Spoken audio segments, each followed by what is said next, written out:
अखेर फसवणूक करणाऱ्या बिल्डरच्या मुसक्या आवळल्या. रहिवाशांची आक्रमक भूमिका आणि आमदार संजय केळकर यांच्या पाठपुराव्याला यश. 10 वर्षे रखडलेल्या म्हाडाच्या धोकादायक इमारतींचा स्वयंपुनर्विकासाचा मार्ग मोकळा.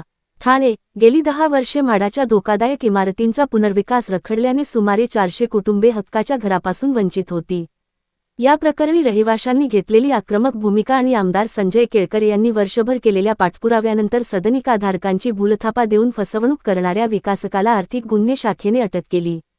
यामुळे इमारतींच्या स्वयंपुनर्विकासाचा मार्ग मोकळा झाला आहे. सर्वसामान्य रहिवाशांची फसवणूक करणाऱ्या विकासकांवर MPID कायद्यांतर्गत कठोर कारवाई करण्याबाबत आमदार संजय केळकर यांनी अधिवेशनात चर्चा घडवून मागणी केली होती. वर्तकनगर येथील म्हाडा रहिवाशांची फसवणूक करणाऱ्या विकासकाला अटक करण्यात आल्यानंतर श्री. केळकर यांच्या प्रयत्नांना यश येत असल्याचे स्पष्ट झाले आहे. ठाण्यातील वर्तकनगर येथील म्हाडाच्या 48, 49 आणि 50 या क्रमांकाच्या इमारती धोकादायक झाल्या होत्या. यात सुमारे 400 कुटुंबे जीव मुठीत घेऊन राहत होती. म्हाडाने या इमारतींचा पुनर्विकास करण्यासाठी श्री. भालेराव या विकासकाची नियुक्ती 10 वर्षांपूर्वी केली. विकासकाने या इमारती पाडल्याने ही कुटुंबे इतरत्र भाड्याने राहत होती. मात्र गेली 10 वर्षे या विकासकाने पुनर्विकासाची एक वीटही न रचल्याने हवालदिल झाले होते. विकासक खोटी आश्वासने देऊन वेळ निभावून देत होता.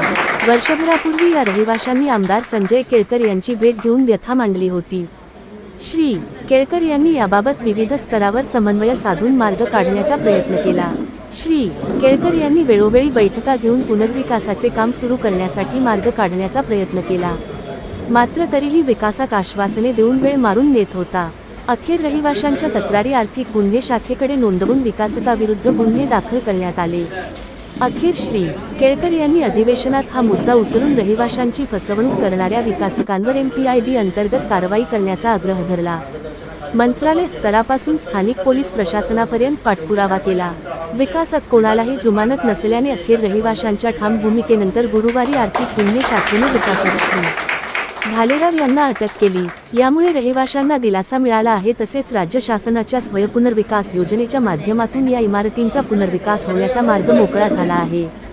याबाबत बोलताना आमदार संजय केळकर यांनी सांगितले की ठाण्यात अनेक गृहबांधणी प्रकल्प हाती घेणाऱ्या विकासकांकडून रहिवाशांची फसवणूक होत असून काही विकासकांवर गुन्हे देखील दाखल करण्यात आले आहेत. याबाबत मी पोलीस आणि राज्य शासन स्तरावर रहिवाशांचा लढा लढत आहे. अशा विकासकांवर ठोस कारवाई व्हावी यासाठी अशा प्रकरणांचा समावेश MPID कायद्यांतर्गत करावा अशी मागणी अधिवेशनात केली आहे.